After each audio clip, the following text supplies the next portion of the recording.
فاعوذ باللہ من الشیطان الرجیم بسم اللہ الرحمن الرحیم یا ایہا الذین آمنوا قوا انفسکم واہلیکم نارا وقودها الناس والحجارہ صدق اللہ العظیم۔ غوث اعظم بمنے بے سرو ساما مددے قبلہ دین مددے کعبہ ایمان مددے بگرداب بلا افتاد کشتی ضعیفان شکستہ رات پشتی بحق کے خواجہ عثمان ہارون مدد کن یا معین الدین چشتی مدد کن یا معین الدین چشتی مدد کن یا معین الدین چشتی۔ منبر پر رونق افروز حضرات علماء ذوی الاحترام،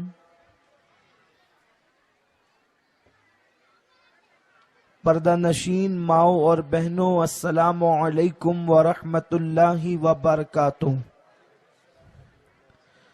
آئیے ہم اور آپ مل کر انتہائی عقیدت و محبت کے ساتھ اپنے اور ساری کائنات کے مرکز عقیدت انیس بے کساں چارہ ساز درد منداں ہم غریبوں کے غم گسار مصطفیٰ جان رحمت حضور احمد مجتبی محمد مصطفیٰ ارواح نافدہ صلی اللہ تعالی علیہ وسلم کی بارگاہ بے کس پناہ میں جس طریقے سے میں پڑھاؤں تمامی خواتین میرے ساتھ مل کر پڑھیں۔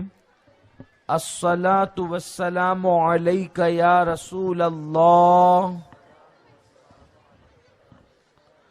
الصلاۃ والسلام علیک یا نبی اللہ،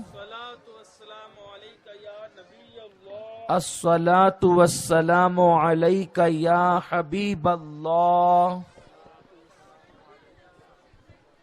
وعلی آلک واصحابک یا نور اللہ، صلی اللہ تعالی علیہ وسلم۔ اے خاتون جنت رضی اللہ تعالی عنہا کی کنیزوں، جس آیہ کریمہ کی تلاوت کرنے کا میں نے شرف حاصل کیا ہے، رب قدیر اس کے متعلق مجھے حق کہنے اور آپ تمامی بہنوں کو حق سن کر اس پر عمل کرنے اور اسے عام کرنے کی اللہ توفیق عطا فرمائے۔ میرے پیارے آقا صلی اللہ تعالی علیہ وسلم کی کنیزوں، ناسک کی سرزمین پر سنی دعوت اسلامی کے 10ویں سالانہ سنی اجتماع کا یہ پہلا دن ہے، اور الحمدللہ ناسک شہر کی کنیزان فاطمہ واقعی تعریف اور ہدیہ تبریک پیش کرنے کے قابل ہے کہ اتنی شدید بارش کے باوجود اور اتنی ٹھنڈی کے باوجود تمامی اسلامی بہنیں پنڈال میں بیٹھی رہی اور صبر کا مظاہرہ کرتی رہی۔ اللہ تبارک و تعالی تمامی اسلامی بہنوں کو بہتر جزا عطا فرمائے اور انہیں سیدہ فاطمہ سلام اللہ علیہا کا صدقہ عطا فرمائے۔ میرے پیارے آقا صلی اللہ تعالی علیہ وسلم کی کنیزوں، اللہ تبارک و تعالی نے قرآن مقدس میں ارشاد فرمایا، یا ایھا الذین آمنوا قوا انفسکم واہلیکم نارا وقودها الناس والحجارہ، اے ایمان والو، اپنے آپ کو اور اپنے اہل و عیال کو، اپنے آپ کو اور اپنی آل اولاد کو جہنم کی اس آگ سے بچاؤ جس کا ایندھن انسان اور پتھر ہے۔ میرے پیارے آقا صلی اللہ تعالی علیہ وسلم کی کنیزوں، اس سے پتہ چلا کہ اللہ تبارک و تعالی نے جہنم کو پیدا فرما دیا ہے، اور جہنم پیدا ہو چکی ہے، اور جہنم کا عذاب بڑا دردناک عذاب ہے، جہنم کا عذاب بڑا خوفناک عذاب ہے۔ اے پیارے آقا صلی اللہ تعالی علیہ وسلم کی کنیزوں، اللہ کے رسول صلی اللہ علیہ وسلم نے ارشاد فرمایا کہ انسان جو تصور ہی نہیں کر سکتا، اس سے زیادہ خوفناک عذاب، اس سے زیادہ دردناک عذاب، اس سے زیادہ تکلیف دہ عذاب جہنم کا عذاب ہے۔ اے خاتون جنت کی کنیزوں، آپ آگ کو بہت زیادہ قریب سے دیکھتی ہے، آگ کا سب سے زیادہ سابقہ عورتوں کو پڑتا ہے، اس لیے کہ جب وہ کھانا پکاتی ہے تب ان کو آگ کے سامنے ہونا ہوتا ہے، جب وہ چائے بناتی ہے ان کو آگ کے سامنے ہونا ہوتا ہے۔ اے خاتون جنت رضی اللہ تعالی عنہا کی کنیزوں، آپ اندازہ لگائیں کہ جب باورچی خانے کے اندر دوپہر کی گرمی ہوتی ہے اور اس کے بعد آگ جلانا پڑتا ہے تو عورتوں کو کتنی تکلیف ہوتی ہے، کتنی مصیبتوں کا سامنا ہوتا ہے۔ اے خاتون جنت رضی اللہ تعالی عنہا کی کنیزوں، یاد رکھو یہ جو دنیا کی آگ ہے اس کے بارے میں فرمایا گیا، جہنم کی آگ کو 70 مرتبہ جب رحمت کے پانی سے دھویا گیا تب کہیں جا کر کے دنیا کی آگ تیار ہوئی ہے۔ اے خاتون جنت کی کنیزوں، مجھے بتاؤ جب جہنم کی آگ کو 70 مرتبہ رحمت کے پانی سے دھلا گیا ہے تب کہیں جا کر کے دنیا کی آگ بنی ہے۔ اب آپ مجھے بتائیں جب دنیا کی آگ کی تپش کا یہ عالم ہے، جب دنیا کی آگ کی تکلیف کا یہ عالم ہے، جب دنیا کی آگ کی حرارت کا یہ عالم ہے تو جہنم کی آگ کی حرارت کا عالم کیا ہوگا؟ اے خاتون جنت رضی اللہ تعالی عنہا کی کنیزوں، اس لیے اللہ تبارک و تعالی نہیں چاہتا کہ اس کے محبوب کے غلام اور اس کے حبیب کی کنیزیں جہنم میں جائے، اس لیے میرے کریم نے پہلے ہی اعلان کر دیا، یا ایھا الذین آمنوا قوا انفسکم واہلیکم نارا، اے ایمان والے مردو تم بھی اپنے وجود کو جہنم کی آگ سے بچاؤ، اے ایمان والی عورتوں تم بھی اپنے وجود کو جہنم کی آگ سے بچاؤ۔ صرف اپنے آپ ہی کو بچانے سے کام نہیں بنے گا، عورت اگر اپنے آپ کو جہنم کی آگ سے بچائے یا شوہر اپنے آپ کو جہنم کی آگ سے بچائے تو ذمہ داری پوری نہیں ہو جاتی، اس لیے کہ اللہ نے ارشاد فرمایا وَأَهْلِيكُمْ، اور تم اپنی اولاد کو بھی جہنم کی آگ سے بچاؤ۔ اس سے پتا چلا کہ ایک ماں کی ذمہ داری کیا ہے، ایک ماں کی ذمہ داری یہ ہے کہ وہ اپنے وجود کو بھی جہنم کی آگ سے بچائے، ایک باپ کی ذمہ داری یہ ہے کہ وہ اپنے وجود کو جہنم کی آگ سے بچائے اور اپنی اولاد کو بھی جہنم کی آگ سے بچانے کی کوشش کرے۔ اس کا مطلب یہ ہے کہ اولاد کی اچھی تربیت کرے، خود کے دل کے اندر بھی اللہ کا خوف پیدا کرے، خود کے دل کے اندر بھی رسول اعظم کی محبت پیدا کرے اور اپنی اولاد کے دل میں بھی اللہ کا خوف پیدا کرے۔ اے خاتون جنت رضی اللہ تعالی عنہا کی کنیزوں، بہت توجہ کے ساتھ سنو، زمین کے اوپر انسان اپنی مرضی کے مطابق زندگی گزارے، اپنی طبیعت کے مطابق زندگی گزارے، اپنی طبیعت کے مطابق شب و روز گزارے، لیکن یاد رکھیں ایک نہ ایک دن اللہ کی طرف لوٹ کر جانا ہے، ایک نہ ایک دن اللہ کی طرف پلٹنا ہے۔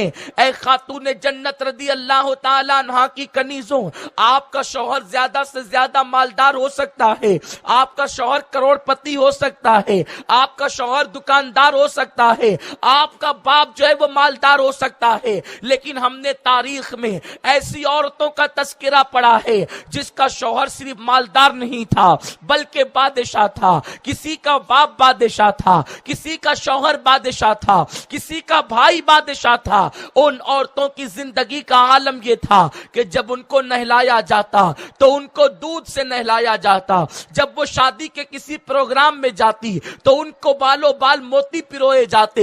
میری بہنوں تم نے تو وہ موتی دیکھے بھی نہیں ہیں جو موتی ان کے بالوں میں پروئے جاتے تھے، لیکن کیا تمہیں ان کی زندگی کے بارے میں بتاؤں؟ دل کے کانوں سے سننے کی کوشش کرو۔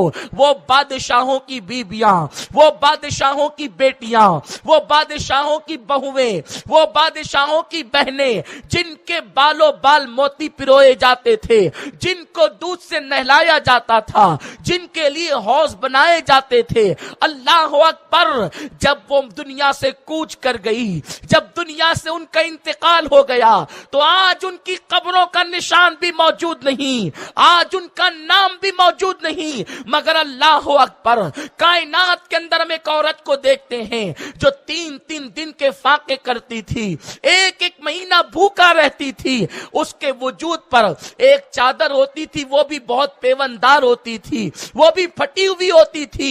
جن عورتوں نے دودھ سے غسل کیا، جن عورتوں کے بالوں بال موتی پروئے گئے، آج ان کی قبریں بھی محفوظ نہیں، لیکن ایک مہینہ بھوکی رہنے والی، 3 دن فاقے کرنے والی، پیون لگا کر کپڑے پہننے والی سیدہ فاطمہ کی قبر بھی موجود ہے۔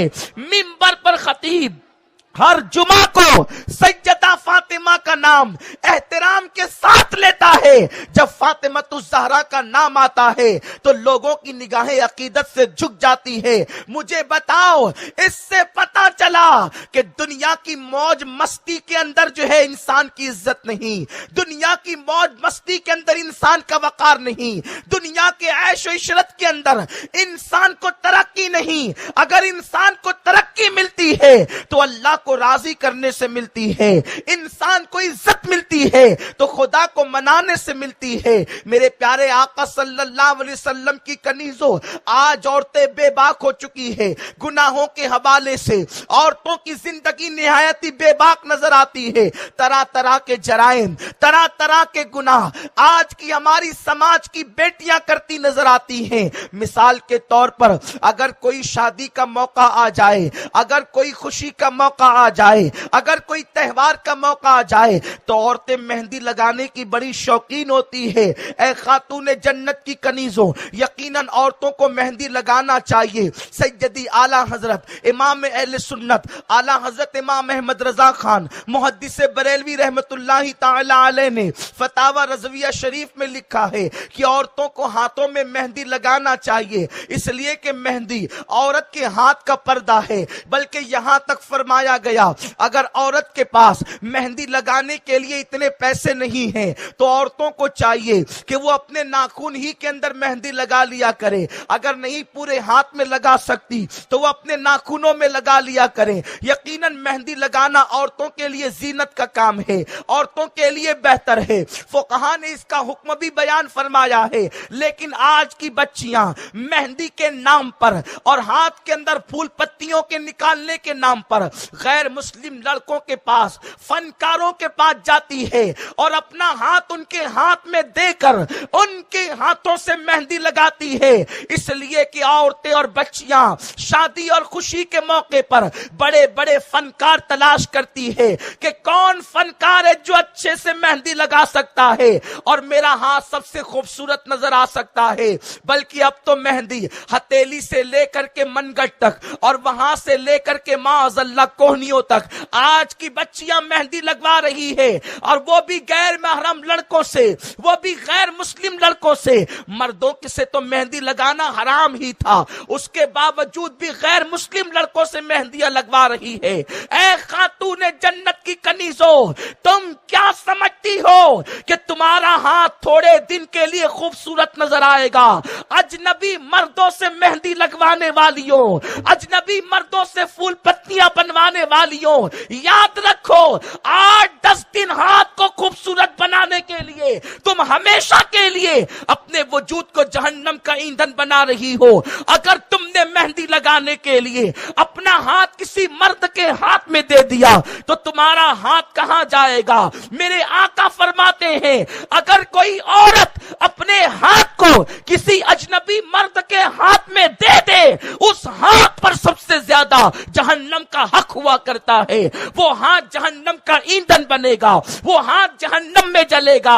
اے خاتون جنت کی کنیزوں، اپنے نرم و نازک جسم پر رحم تو کرو، اپنے کمزور جسم پر رحم تو کرو۔ تھوڑی دن کی عشرت کے لیے، تھوڑی دن کے زینت کے لیے، چند دن کی زینت کی خاطر تم اپنے آپ کو جہنم کا ایندھن بنا رہی ہو۔ میرے پیارے آقا صلی اللہ علیہ وسلم کی کنیزوں، مجھے بتاؤ تو صحیح، آخر آخر تم اپنے جسم میں وہ طاقت کہاں سے لاؤ گی کہ اللہ کے عذاب کو برداشت کر سکو، خدا کے عذاب کو برداشت کر سکو؟ نادانو سنو، تم پتھر سے زیادہ مضبوط نہیں ہو، لیکن ایک مرتبہ اللہ کے رسول صلی اللہ تعالی علیہ وسلم نے مولا کائنات علی مرتضیٰ سے فرمایا، اے علی جاؤ اور وہ جو پہاڑ نظر آ رہا ہے اس پہاڑ سے کہنا کہ اللہ کے رسول نے فرمایا کہ کچھ پانی اپنے اندر سے نکالو اور پانی نکال کر کے دے دو۔ مولا کائنات علی مرتضیٰ جب پہاڑ کے قریب پہنچے ہیں تو پہنچنے کے بعد اس پہاڑ سے فرمایا، اے پہاڑ، میرے آقا نے فرمایا کہ تیرے اندر جو پانی ہے وہ نکال کر دے دے۔ وہ پہاڑ جواب دیتا ہے، علی میرے اندر ایک قطرہ بھی پانی موجود نہیں، اس لیے کہ جس دن اللہ نے اپنے حبیب پر یہ آیت نازل کی، یا ایھا الذین آمنوا قوا انفسکم واہلیکم نارا وقودھا الناس والحجارہ، اے ایمان والو اپنے آپ کو جہنم کی آگ سے بچاؤ اور اپنے اہل و عیال کو جہنم کی آگ سے بچاؤ۔ جہنم کی آگ وہ ہے جس کا ایندھن انسان اور پتھر ہے۔ تو جب جہنم کا ایندھن پتھر کو بھی بتایا گیا اور انسان کو بھی بتایا گیا تو وہ پہاڑ کہتا ہے، میں اللہ کے خوف سے رونے لگا اور روتے روتے میرے سارے آنسو ختم ہو گئے، اب میرے اندر ایک قطرہ بھی پانی موجود نہیں، اس لیے میں پانی پیش نہیں کر سکتا۔ اے خاتون جنت کی کنیزوں، اے میری بہنوں، اپنے کمرے میں چھپکلی کو دیکھ کر ڈر جانے والی میری بہنوں، ذرا سے اللہ اکبر پیاس کے قطروں کو آنکھ کے اندر برداشت نہ کرنے والی میری بہنوں، جس عذاب کو سننے کے بعد پہاڑ رونے لگتا ہے، جس عذاب کو سننے کے بعد پہاڑ آنسو بہاتا ہے اور ایک ایک آنسو کو ختم کر دیتا ہے، اے میری بہنوں، جس عذاب کو پہاڑ برداشت نہ کر سکے، جس عذاب کو پتھر برداشت نہ کر سکے، پتھر جس عذاب کو سن کر رونے لگے، اے میری ماؤں اور بہنوں، اے میری قوم کی بیٹیوں، اس عذاب کو تم کیسے برداشت کر سکو گی؟ آخر کیا ضرورت ہے کہ کسی مرد ہی سے مہندی لگوائی جائے؟ آخر کیا ضرورت ہے کہ ہاتھوں میں پھول اور پتیاں ہی بنوائی جائے؟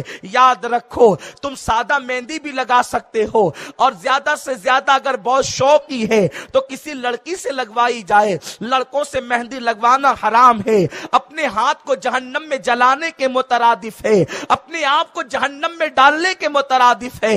اے خاتون جنت کی کنیزوں، اپنے آپ پر رحم کرو۔ اور آج کل ایک نحوست یہ بھی چل پڑی ہے بڑے شہروں کے اندر، جسم کے مساج کے نام پر آج کل ٹی وی کے اندر، سیریلوں کے اندر اور اشتہارات کے ذریعے سے یہ پھیلایا جا رہا ہے کہ جسم کا مساج کراؤ تو یہ فائدہ ہوگا اور وہ فائدہ ہوگا اور وہ فائدہ ہوگا۔ آج ہماری بیٹیاں جسم کے مساج کے نام پر کبھی کسی کلب میں جا رہی ہے، کبھی کسی آفس میں جا رہی ہے، اور جسم کے مساج کے نام پر بہت زیادہ گناہ بڑھتے جا رہے ہیں، جرائم بڑھتے جا رہے ہیں، بے حیائیاں بڑھتی جا رہی ہے۔ میری بہنوں یاد رکھو، اسلام مذہب حیا ہے، اسلام حیا کی تعلیم دیتا ہے۔ اللہ کے رسول صلی اللہ علیہ وسلم فرماتے ہیں، جس کے پاس جتنی حیا موجود ہوگی اس کا ایمان بھی اتنا مضبوط ہوگا۔ جو لوگ مساج کروانے کے لیے جاتے ہیں یا جو بہنیں جسم کا مساج کرواتی ہے،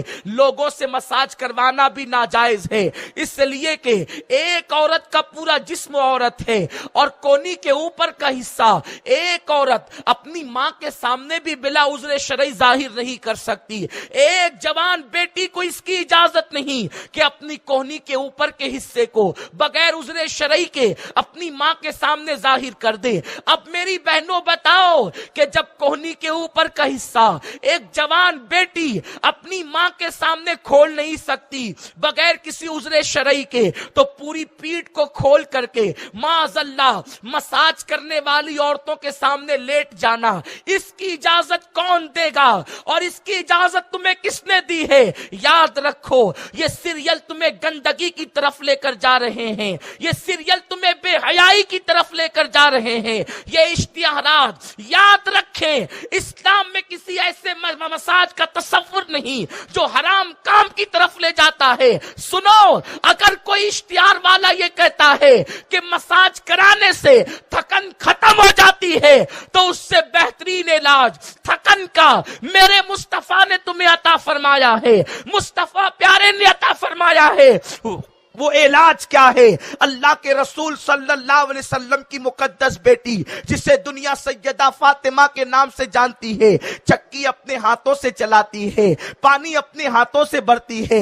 اللہ اکبر، پانی کا مشکیزہ اٹھاتے اٹھاتے سیدہ فاطمہ کی پیٹھ پر اللہ اکبر مشکیزے کے نشان پڑ گئے ہیں، چکی چلاتے چلاتے ہاتھوں کے اندر چھالے پڑ گئے ہیں، گھر کا کام کرتے کرتے حضرت فاطمہ کے ہاتھوں میں چھالے پڑ گئے ہیں۔ ایک دن سیدہ کائنات سیدہ فاطمہ الزہرا سلام اللہ علیہا سے مولائے کائنات علی مرتضیٰ کہتے ہیں فاطمہ جاؤ اور جا کر کے تمہارے بابا جان سے کہنا کہ وہ کوئی کنیز تمہیں عطا کر دے تاکہ وہ کنیز کام کے اندر تمہارا ساتھ دیا کرے، تمہارا ہاتھ بٹایا کرے۔ اتنا سننا تھا، سیدہ کائنات سیدہ فاطمہ سلام اللہ علیہا میرے آقا کی بارگاہ میں جاتی ہے، یعنی اپنے بابا کی بارگاہ میں جاتی ہے۔ اللہ اکبر، میری بہنوں غور سے سنو، تمہیں اتنے کام نہیں ہیں، تمہیں اتنی تھکن نہیں ہے جتنی تھکن سیدہ فاطمہ کے پاس تھی۔ اللہ اکبر، گھر کا سارا کام خود ہی کرتی ہے، اور جب کنیز مانگنے کے لیے، کنیز لینے کے لیے بارگاہ رسالت میں پہنچتی ہے تو پہنچنے کے بعد کیا دیکھا کہ مانگنے والوں کی بھیڑ لگی ہوئی ہے، مانگنے والوں کی قطار لگی ہوئی ہے۔ سیدہ فاطمہ دور سے سارا منظر دیکھتی ہے اور دیکھنے کے بعد واپس گھر لوٹ جاتی ہے۔ میرے سرکار مصطفیٰ جان رحمت صلی اللہ تعالی علیہ وسلم جب اپنے غلاموں کو تقسیم کر دیتے ہیں، مال و دولت کنیز اور غلام تقسیم کر دیتے ہیں، تو اپنی بیٹی سیدہ کائنات سیدہ فاطمہ کے گھر تشریف لاتے ہیں، اور تشریف لانے کے بعد فرماتے ہیں بیٹی میں لوگوں کو غلام اور کنیز تقسیم کر رہا تھا، میں لوگوں کے درمیان مال تقسیم کر رہا تھا، تو اس وقت میں نے دیکھا کہ تم میرے پاس آئی تھی لیکن تم ملاقات کیے بغیر واپس ہو گئی۔ تو سیدہ کائنات سیدہ فاطمہ سلام اللہ علیہا عرض کرتی ہے بابا جان میں آئی تو تھی لیکن بھیڑ دیکھ کر میری ہمت نہ ہوئی، کہا کہ میں کوئی سوال کروں۔ آقا نے فرمایا بیٹی کیوں آئی تھی؟ میرے سرکار سے عرض کرتی ہے سیدہ بابا جان میرے گھر میں کوئی غلام اور کنیز میرا ساتھ دینے والا نہیں ہے، اس لیے علی نے مجھ سے کہا تھا کہ بہت سارے غلام اور کنیز آئے ہوئے ہیں، تمہارے بابا سب کو تقسیم کر رہے ہیں، تم جا کر کے کچھ کنیز اور غلام مانگ کر کے لاؤ، اسی لیے میں آئی تھی، لیکن لوگوں کی بھیڑ دیکھ کر میری ہمت نہیں ہوئی۔ تو میرے سرکار نے فرمایا بیٹی فاطمہ ابھی تو احد اور بدر کے یتیموں کا حق باقی ہے، میں تمہیں کیسے یہ غلام دے سکتا ہوں، میں تمہیں کنیزیں کیسے دے سکتا ہوں، لیکن بیٹی سنو میں غلام اور کنیز سے بہترین چیز تمہیں دیتا ہوں۔ جب تم بستر پہ جایا کرو تو 33 مرتبہ سبحان اللہ پڑھ لیا کرو، 33 مرتبہ الحمدللہ پڑھ لیا کرو، اور 34 مرتبہ اللہ اکبر پڑھ لیا کرو۔ جب تم یہ پڑھ لو گی اللہ تمہاری تھکن کو دور فرما دے گا۔ اے خاتون جنت کی کنیزو، یہ سبحان اللہ الحمدللہ اللہ اکبر پڑھ کر تم دنیا کی تھکن کو دور کر سکتی ہو اور آخرت میں اپنے لیے ثواب کا ذخیرہ اکٹھا کر سکتی ہو۔ یہ مساج کی بے حیا رسمیں، یہ مساج کا گندا ماحول، یہ مساج کے گندے تصورات تمہیں گناہوں کی طرف لے جائیں گے، تمہیں جہنم کی طرف لے جائیں گے۔ اور سن لو جب تمہیں جہنم کا دردناک عذاب دیا جائے گا تو تمہارا مال اس عذاب سے تمہیں بچا نہ سکے گا، تمہاری اولاد اس عذاب سے تمہیں بچا نہ سکے گی، تمہارا شوہر تمہیں اس عذاب سے بچا نہ سکے گا جس کو اللہ عذاب دے۔ دنیا کی کوئی طاقت اسے اللہ کے عذاب سے بچا نہیں سکتی۔ اور سنو، اپنی جوانی پر ناز نہ کرنا، اپنی دولت پہ غرور کر کے اللہ کو ناراض نہ کرنا، اپنی دولت کی بنیاد پر، اپنی جوانی کی بنیاد پر، مالدار شوہر کی بنیاد پر خدا کو ناراض نہ کرنا، ورنہ یاد رکھیں جو اللہ دولت دینے پر طاقت رکھتا ہے وہ خدا دولت چھیننے پر بھی طاقت رکھتا ہے، جو خدا جوانی کی قوت دینے پر طاقت رکھتا ہے وہ خدا جوانی کی قدرت چھیننے پر بھی طاقت رکھتا ہے۔ تم کیا سمجھتی ہو جوانی اور دولت کی بنیاد پر زمین کو چیر دو گی؟ اللہ کی نافرمانی کر کے تم اپنا فائدہ نہیں کر سکتی۔ بہت سی عورتوں کو ہم نے دیکھا ہے کہ اللہ اکبر، مالدار شوہر ملنے کے بعد، اچھا مکان ملنے کے بعد، دولت کی فراوانی کے بعد، جب وہ اللہ کی نافرمان ہو گئی، جب انہوں نے اللہ کی نافرمانی کی تو اللہ نے ان کو بیماریوں میں مبتلا کر دیا، اور جب بیماری میں مبتلا ہو گئی تو جو شوہر کبھی آگے پیچھے گھومتا تھا بیماری کی بنیاد پر چھوڑ کر، کبھی وہ دوسری بیوی کی طرف مائل ہو گیا، کبھی وہ کسی اور کی طرف مائل ہو گیا۔ اس لیے اے خاتون جنت کی کنیزو، اللہ کو ناراض کر کے نہ تم دنیا میں سکون پا سکتی ہو نہ آخرت میں سکون پا سکتی ہو۔ اس لیے اپنے اللہ کو راضی کرنے کی کوشش کرو، اپنے رسول کو راضی کرنے کی کوشش کرو۔ اللہ نے دیا ہے تو اللہ کی نافرمانی میں خرچ نہ کرنا، اللہ نے دیا ہے تو رسول اعظم کا دل دکھانے میں خرچ نہ کرنا۔ جب اللہ نے دیا ہے تو تلاوت قرآن کرو، غریبوں پر صدقہ کرو، غریبوں پر خیرات کرو۔ اے خاتون جنت کی کنیزوں، آج ہم عورتوں کو دیکھتے ہیں، اگر مالدار شوہر مل جائے یا مالدار گھرانے میں ایک عورت پیدا ہو، اس کا باپ مالدار ہو، تو گناہوں کی راہوں میں عورتیں پیسہ خرچ کرتی ہے، نیکی کی راہ میں خرچ نہیں کرتی۔ لیکن آؤ میں تمہیں بتاؤں، جب اللہ کی دی ہوئی دولت کو اور اللہ کی دی ہوئی طاقت کو خدا کی نافرمانی میں خرچ کیا جاتا ہے تو اللہ وہ نعمتیں چھین لیتا ہے، بے قراری میں مبتلا کر دیتا ہے، بے چینی میں مبتلا کر دیتا ہے۔ اے خاتون جنت کی کنیزوں، سنو سنو، تمہارے گھر کے اندر سب کچھ موجود ہے، پھر بھی تم خدا کی نافرمانی کر رہی ہو۔ لیکن آؤ ذرا سیدہ کائنات کی زندگی کو دیکھو، سیدہ فاطمہ سلام اللہ علیہا کی زندگی کو دیکھو۔ گھر میں فاقے پر فاقہ ہے، لیکن اللہ کی راہ میں دینے کے حوالے سے اس قدر زیادہ فراخ دل ہے، اس قدر دل میں وسعتیں ہیں کہ ایک مرتبہ خاتون جنت کی چوکھٹ پر مانگنے کے لیے فقیر آیا، مانگنے کے لیے بھکاری آیا، اور اس نے کہا ہے کوئی جو اللہ کے لیے مجھے کچھ دے دے۔ اس وقت سیدہ فاطمہ کے گھر میں کچھ بھی موجود نہ تھا، خاتون جنت کے گھر میں کچھ نہیں تھا۔ سیدہ فاطمہ نے سوچا فقیر کو دروازے سے خالی بھیجنا یہ میرے بابا نے منع کیا ہے، میرے رسول نے منع کیا، فاطمہ اپنی چوکھٹ سے کسی سائل کو کبھی خالی نہ بھیجنا۔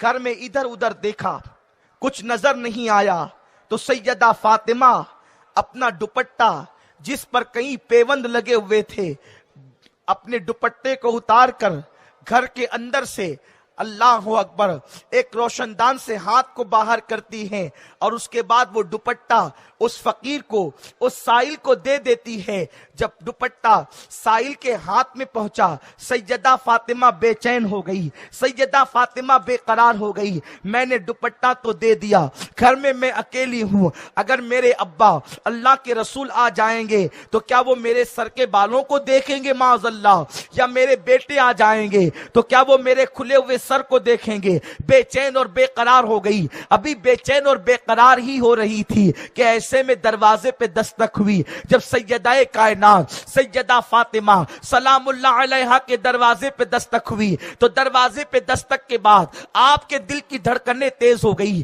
آپ کی بے قراری بڑھ گئی، آپ کی بے چینی بڑھ گئی۔ ایسے میں سیدہ فاطمہ نے ڈرتے ڈرتے پوچھا کون ہو؟ تو باہر سے آواز آئی فاطمہ میں تمہارے بابا کا غلام ہوں، تمہارے ابا کا غلام ہوں۔ سیدہ کائنات سیدہ فاطمہ نے پوچھا کیوں آئے ہو، آنے کی وجہ کیا ہے؟ تو آنے والا وہ کہتا ہے کہ میں تمہارے لیے تحفہ لے کر کے آیا ہوں۔ اور اس کے بعد باہر سے جیسے ہی تحفہ اندر کی طرف اس نے پیش کیا تو کیا دیکھا سیدہ نے؟ خوشی کی انتہا نہ رہی کہ بڑا خوبصورت دوپٹہ تھا۔ سیدہ فاطمہ نے جلدی سے وہ دوپٹہ اوڑھ لیا، اور اوڑھنے کے بعد ابھی دوپٹہ اوڑھ کر کے سجدہ شکر ہی ادا کیا تھا کہ دروازے پہ پھر دستک ہوئی۔ پوچھا کون ہے؟ میرے آقا نے جواب دیا کہ بیٹی میں محمد تمہارا باپ ہوں، تمہارا والد ہوں۔ اللہ اکبر، دروازہ کھول دیا گیا۔ میرے سرکار نے جیسے ہی سیدہ فاطمہ کے سر پہ دوپٹہ دیکھا، مسکرا کر فرمایا فاطمہ یہ دوپٹہ بڑا خوبصورت ہے، کہاں سے لائی ہو؟ سیدہ فاطمہ کی آنکھوں میں آنسو آ گئے، عرض کرتی ہے بابا جان میں نے اپنا دوپٹہ ایک فقیر کو خیرات میں دے دیا تھا۔ تو پھر دروازے پہ دستک ہوئی، میں نے پوچھا تو آنے والے نے کہا آپ کے بابا کا غلام ہوں اور آپ کے لیے دوپٹہ تحفے میں لایا ہوں۔ وہ دوپٹہ کوئی آپ کا غلام دے کر کے گیا ہے۔ میرے آقا فرماتے بیٹی اللہ کی طرف سے تمہارا امتحان تھا کہ تم اللہ سے کتنی محبت کرتی ہو۔ اللہ نے جبریل کو فقیر بنا کر تیری چوکھٹ پر مانگنے کے لیے بھیجا تھا۔ جب اللہ کی محبت میں تو نے اپنا دوپٹہ دے دیا تو اللہ نے تیرے لیے دوپٹہ جنت سے بھیجا دیا، اور تو نے یہ جو دوپٹہ اوڑھا ہے یہ کہیں اور کا خریدا نہیں بلکہ جنت سے آیا ہوا ہے، جنت سے لایا گیا ہے۔ اے خاتون جنت کی کنیزوں، اللہ تبارک و تعالی دے رہا ہے تو اللہ کی راہ میں خرچ کرو، اللہ کے غریب بندوں پہ خرچ کرو، اللہ کی غریب بندیوں پہ خرچ کرو۔ یہ کیا بات ہوئی کہ اللہ نے دیا ہے تو تم ناجائز کاموں میں خرچ کر رہی ہو؟ اے خاتون جنت کی کنیزوں، اور یہی تربیت اپنے بچوں کی بھی کرو، یہی تربیت اپنے بیٹوں اور بیٹیوں کی کرو، اس لیے کہ میرے آقا صلی اللہ علیہ وسلم نے فرمایا نیچے والے ہاتھ سے اوپر والا ہاتھ بہتر ہوتا ہے۔ جو لوگ دینے کے عادی ہوتے ہیں اللہ ان کے لیے اپنے خزانوں کے دروازے کھول دیتا ہے، ان کے لیے اللہ تعالی دولت کے دروازے کھول دیتا ہے۔ اچھی طرح ذہن نشین کر لو، ہمیں اپنی زندگی کو بدلنا ہے۔ سنی دعوت اسلامی کے اجتماع میں آنے والی میری بہنوں، اپنی زندگی میں انقلاب برپا کرو، گناہوں کو چھوڑ دو۔ گناہوں میں سکون نہیں ہے، گناہوں میں اطمینان نہیں ہے۔ اپنے بالوں کی نمائش نہ کرو، اپنے جسم کی نمائش نہ کرو۔ شادی کے موقع پر خدا کو مت بھول جاؤ، خوشیوں کے موقع پر خدا کو مت بھول جاؤ۔ دنیا کی جو قوم خوشیوں کے موقع پر اللہ کو بھول جاتی ہے اور گناہ کرتی ہے، اس قوم سے اللہ ہمیشہ کے لیے خوشیوں کو چھین لیتا ہے۔ اللہ اس قوم سے خوشیاں چھین لیتا ہے۔ اگر ہمیشہ خوش رہنا ہے تو خوشیوں میں اللہ کو یاد کرو، اللہ کے رسول کو یاد کرو، خدا کو خوش کرنے کی کوشش کرو، رسول کو خوش کرنے کی کوشش کرو۔ اگر تم اپنی خوشیوں میں اللہ و رسول کو خوش کرو گی، اللہ وہ خوشیاں عطا کرے گا کہ کبھی وہ خوشیاں تم سے دور نہیں جائے گی۔ اور اگر تم نے خوشیوں میں اپنے بالوں کی نمائش کر کے، نمازوں کو ترک کر کے، گناہوں کا ماحول بنا کر، ڈی جے کا ماحول بنا کر، میوزک کا ماحول بنا کر، بے پردگی کا ماحول بنا کر، غیر مسلم اجنبی لڑکوں سے مہندیاں لگوا کر اگر اللہ کو ناراض کیا تو پھر خوشیاں تم سے چھین لی جائے گی۔ کیا خیال ہے تمہارا؟ بڑے بڑے بادشاہوں کی ملکاؤں سے اللہ نے خوشیاں چھین لیا۔ میری بہنوں، ہم ایسی عورتوں کو بھی جانتے ہیں کہ جن کے شوہروں نے ان کے دل پر بڑے بڑے شہروں کو آباد کیا، بڑے بڑے شہر آباد کیے، لیکن آج ان عورتوں کی قبروں کا نشان نہیں۔ لیکن ایک عورت ایسی ہم دیکھتے ہیں جس کا شوہر جوانی میں انتقال کر گیا، اس عورت کا قد ناٹا ہے، اس عورت کا رنگ کالا ہے، وہ عورت کے پاس کوئی زیور نہیں، کوئی دولت نہیں، ایک ٹوٹے سے مکان میں رہتی ہے، لیکن اس کو اللہ کی رضا کا خیال ہے۔ جب وہ عورت حج کے لیے نکلتی ہے تو کعبہ اپنی جگہ سے ہٹ کر اس کے استقبال کے لیے چلا آتا ہے۔ جب وہ کعبے کو استقبال کرتا ہوا دیکھتی ہے تو کہتی ہے، اے کعبے تو کیوں چلا آیا؟ میں تجھے دیکھنے نہیں بلکہ تیرے رب کو دیکھنے کے لیے آئی ہوں۔ اے خاتون جنت کی کنیزوں، اسی عورت کا نام رابعہ بصری ہے۔ تم کہاں ہو؟ اپنی سفید چمڑی پر اترانا اور اللہ کو ناراض کرنا سوچو، غور کرو اور اپنی زندگی کا جائزہ لو، اپنا احتساب کرو۔ میری بہنوں، ایک دن دنیا سے کوچ کرنا ہے، ایک دن دنیا سے جانا ہے۔ سنی دعوت اسلامی آپ کو یہی پیغام دیتی ہے کہ اپنے آپ کو بدلو، اور بدلنے کا بہترین طریقہ ہے کہ ہم اللہ کی بارگاہ میں سچی توبہ کریں، اپنے گناہوں سے لوٹ جائیں، اپنے گناہوں کو چھوڑ کر، اپنے گناہوں سے نادم ہو کر پلٹ جائیں اور پلٹیں، اور اپنے آپ کو ایسا بدل دے کہ جو دیکھے وہ تمہیں اللہ کی کنیز کہہ کر پکارے، مصطفیٰ کریم کی کنیز کہہ کر کے پکارے۔ میری نوجوان بہنیں، میری بوڑھی مائیں اور میری بچیاں قوم کی، اگر وہ یہاں سب موجود ہے، میں امید کرتا ہوں انشاءاللہ ابھی مغرب کے بعد حضور امیر سنی دعوت اسلامی کا خطاب ہوگا اور اس کے بعد ذکر و دعا کی محفل ہوگی، اور ابھی بھی توبہ کی قبولیت کا وقت ہے۔ میری بہنیں سچی توبہ کرے، اس لیے کہ جب توبہ سچی ہوتی ہے تو زندگی میں انقلاب آ جاتا ہے۔ میں جاتے جاتے بس توبہ کے حوالے سے ایک حکایت بیان کر کے اپنی گفتگو کو مکمل کر لوں گا۔ اے خاتون جنت کی کنیزوں، عورت کیسی بھی ہو، مرد کیسا بھی ہو، انسان کیسا بھی ہو، اگر سچی توبہ کوئی کر لے تو اللہ تعالیٰ اس کو معاف کر دیتا ہے، اللہ مغفرت فرما دیتا ہے۔ میں امید کرتا ہوں کہ بہت توجہ کے ساتھ میری بہنیں میری آخری کی گفتگو کو سماعت کرے گی۔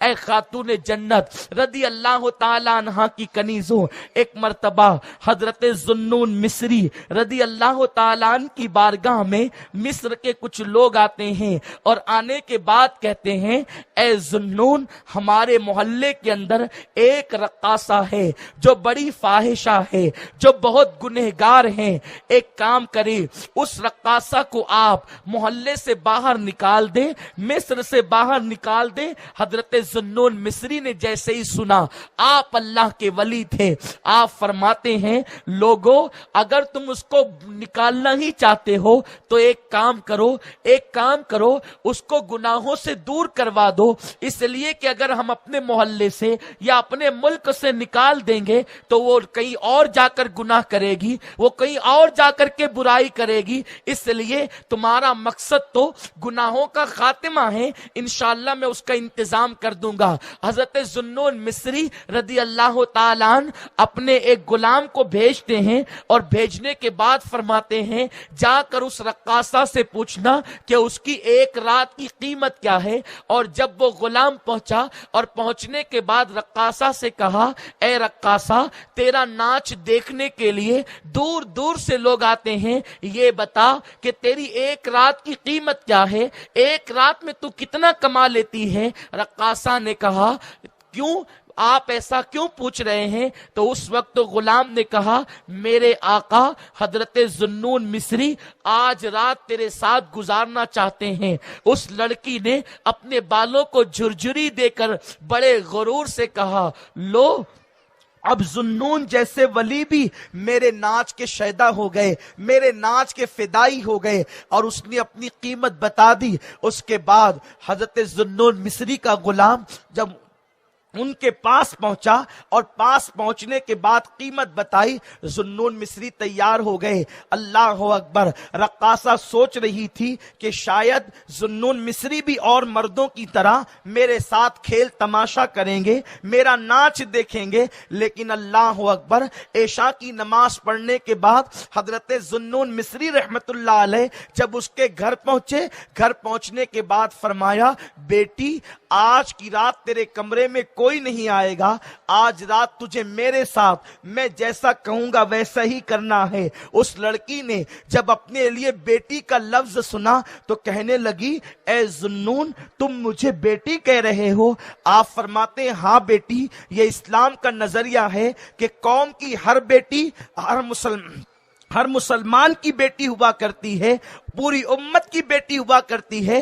حضرت ذوالنون مصری فرماتے ہیں اس لیے میں تجھے بیٹی کہتا ہوں۔ اتنا سننے کے بعد اس نے کہا یہاں تو حال یہ تھا کہ جو بھی آتا تھا مجھے ایسے للچائی ہوئی نظر سے دیکھتا تھا جیسے بھوکا گوشت کے لوتھڑے کو دیکھتا ہے، لیکن آپ مجھے بیٹی کہتے ہیں۔ اتنا سننے کے بعد ذوالنون مصری کہتے ہیں بیٹی آج تجھے میرے ساتھ نماز پڑھنا ہے اور تجھے اپنے گناہوں سے توبہ کرنا ہے۔ حضرت ذوالنون مصری کے کہنے کے بعد اس لڑکی نے کہا لیکن ذوالنون مجھے تو نماز پڑھنا آتی ہی نہیں، میرا حال تو یہ ہے کہ اللہ اکبر میں بچپن میں یتیم ہو گئی تھی اور میری ماں نے اپنی بیوگی کی وجہ سے مجھے نچنی عورتوں کے ساتھ کر دیا تھا اور نچنیاں عورتوں کے ساتھ رہتے رہتے میں بھی بہت بڑی نچنیاں بن گئی، اور اب حال یہ ہے کہ مصر کی بڑی نچنیوں میں میرا شمار ہوتا ہے۔ ذوالنون مصری کہتے کچھ بھی ہو اگر تجھے نماز پڑھنا نہیں آتی تو کوئی بات نہیں بیٹی، تو میرے پیچھے کھڑے رہنا، جیسے میں کرتا ہوں ویسے تو بھی کرنا۔ وہ لڑکی غسل کر کے آئی، اچھے کپڑے پہنے اور ذوالنون مصری کے پیچھے کھڑی ہو گئی۔ حضرت ذوالنون مصری نے اللہ اکبر کہہ کر جب ہاتھ باندھے اس نے بھی ہاتھ باندھ لیے۔ ذوالنون مصری نے تلاوت قرآن کرنی شروع کی۔ قرآن مقدس کی تلاوت میں حضرت ذوالنون کی آواز میں وہ تاثیر تھی کہ اس لڑکی کے دل پر تلاوت قرآن اثر کرتی ہے اور اس کے بعد اس کی آنکھوں سے آنسو نکلنے لگتے ہیں اور اس کا دل اللہ کی طرف مائل ہونے لگتا ہے۔ پھر کیا ہوا؟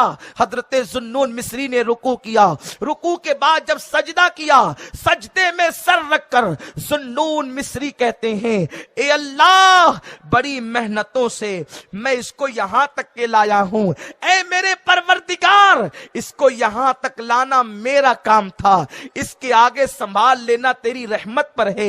مولا اگر تو نے اس کو راہ نہ دی تو اس کے بعد پھر کوئی اسے یہاں تک نہ لا سکے گا۔ حضرت ذوالنون نماز مکمل کرتے ہیں، جب سلام پھیر کر پیچھے دیکھا تو کوئی نظر نہ آیا۔ حضرت ذوالنون مصری اس لڑکی کی تلاش کرتے رہے، کوئی نہ ملا۔ چند برسوں کے بعد ایک رات حضرت ذوالنون مصری تہجد کی نماز کے بعد اپنے بستر پر سو رہے تھے کہ اچانک آواز آئی ذوالنون آج میرے یار کا انتقال ہو گیا ہے، آج میرے دوست کا انتقال ہو گیا ہے، اگر تو مجھے راضی کرنا چاہتا ہے، اگر تو مجھے خوش کرنا چاہتا ہے تو جا کر کے میرے اس دوست کے جنازے میں شرکت کر، اس کی نماز جنازہ پڑھ، اس کے لیے انتظامات کر، میں تجھ سے خوش ہو جاؤں گا۔ ذوالنون مصری نے عرض کیا وہ تیرا دوست کہاں ملے گا؟ اشارہ کر دیا گیا، پتہ بتا دیا گیا۔ جب آنکھ کھلی تو فجر کا وقت ہو رہا تھا۔ ذوالنون مصری جب اس غار کی طرف پہنچے جہاں کا پتہ بتایا گیا تھا تو وہاں جا کر کے کیا دیکھا کہ پرندوں کی شکل میں فرشتے لاشیں کے ارد گرد منڈلا رہے تھے۔ حضرت ذوالنون مصری نے جیسے ہی لاشیں سے کپڑا ہٹا کر دیکھا تو قدموں کے نیچے سے زمین کھسک گئی۔ آپ حیران رہ گئے کہ اللہ اکبر، یہ تو وہی رقاصہ ہے جس کو لوگ فاحشہ کے نام سے یاد کرتے تھے، اللہ اس کو اپنا دوست کہہ رہا ہے، اپنا مقبول کہہ رہا ہے۔ اللہ اکبر، جب چہرے پر پردہ ڈال دیا اور سوچا کہ چلو جا کر کے کفن خرید کر لاتے ہیں، چونکہ یہ عورت کی لاش ہے، اس کو نہلانے کا کام عورتیں کرے گی، اس کو کفن پہنانے کا کام عورتیں کرے گی۔ جب شہر میں پہنچے عورتوں کو لیا اور لوگوں کو لیا اور کفن لے کر جب آئے تو حضرت ذوالنون نے کیا دیکھا کہ جہاں اس عورت کا لاشا پڑا ہوا تھا اب وہاں کوئی لاشا موجود نہیں ہے، وہاں پر ایک رکا لکھا ہوا تھا، ایک چٹھی لکھ کر رکھی ہوئی تھی۔ حضرت ذوالنون نے اٹھا کر پڑھا تو اس پر لکھا تھا جو ہمارے ہو جاتے ہیں، جو توبہ کر کر ہمارے سچے فرما بردار ہو جاتے ہیں، ہم ان کی قبر اور کفن دفن کے لیے کسی کا محتاج نہیں کرتے، ان کا انتظام بھی ہم خود ہی کر لیا کرتے ہیں۔ اللہ اکبر۔ یہ پڑھنے کے بعد حضرت ذوالنون کی آنکھوں میں آنسو آ گئے، عرض کرتے میرے کریم وہ تو رقاصہ تھی، اچانک وہ تیری محبوب اور مقبول کیسے بن گئی؟ تو ارشاد ہوا ذوالنون جب اس نے پہلا سجدہ کیا تو اس نے سچی توبہ کی، اور جب سچی توبہ کی تو ایک سجدے کی برکت سے ساری زندگی کے گناہ معاف کر دیے گئے، اس کی بخشش کر دی گئی، اس کو نجات کا پروانہ دے دیا گیا۔ اے خاتون جنت کی کنیزو، مجھے یقین ہے اس مجمع کے اندر میری کوئی بہن اس عورت کی طرح تو نہیں ہے، الحمدللہ تم اس سے بظاہر بہتر ہو۔ اگر تم سچی توبہ کر لو اور اپنی زندگی میں انقلاب بپا کر لو تو تم بھی قابل رشک خواتین بن سکتی ہو، تم بھی سیدہ فاطمہ کی سچی کنیز بن سکتی ہو۔ میری بہنوں، اپنی بیٹیوں کو بھی حیا کے پردے میں رکھو، اپنے بیٹوں کو بھی آداب سکھاؤ، محبت رسول ان کے دل میں پیدا کرو، زندگیوں میں انقلاب پیدا کرو۔ میں امید کرتا ہوں میری بہنیں یہاں سے جانے سے پہلے سچی توبہ کر کے جائیں گی اور زندگی میں انقلاب بپا کرنے کی کوشش کریں گی۔ یہاں سے جانے کے بعد تمہیں جو دیکھے پکار اٹھے، یہ تو اپنے وقت کی رابعہ بصری ہے، یہ تو اپنے وقت کی نفیسہ مصری ہے، یہ تو اپنے وقت کی فاطمۃ الزہرا کی کنیز ہے۔ اگر آپ نے ایسا کیا تو ہم سمجھیں گے کہ یہاں ہمارا اور آپ کا آنا قبول ہو گیا اور کامیاب ہو گیا۔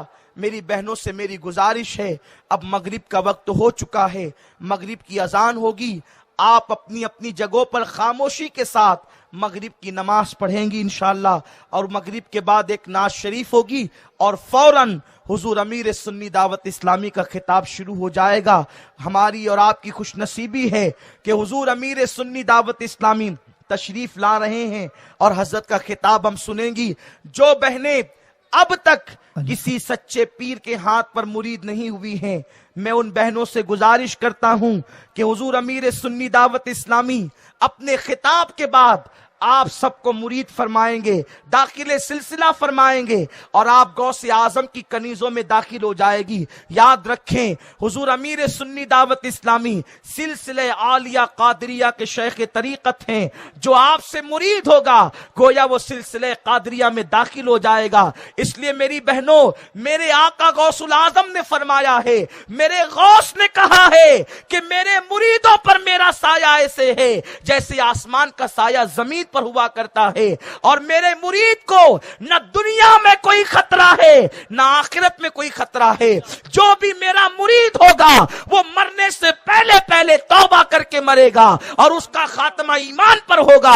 اس لیے اگر تم غوث پاک کے سلسلے کی برکت کو حاصل کرنا چاہتی ہو تو حضور امیر سنی دعوت اسلامی کے ہاتھ پر بیعت کر کے سرکار غوث الاعظم کے سلسلے میں آپ داخل ہو جائیں اور اپنی زندگی میں انقلاب پیدا کریں۔ مجھے امید ہے کہ میری بہنیں ہماری باتوں پر توجہ کریں گی۔ اللہ تعالیٰ دوران گفتگو اگر کوئی غلطی ہو تو معاف فرمائے۔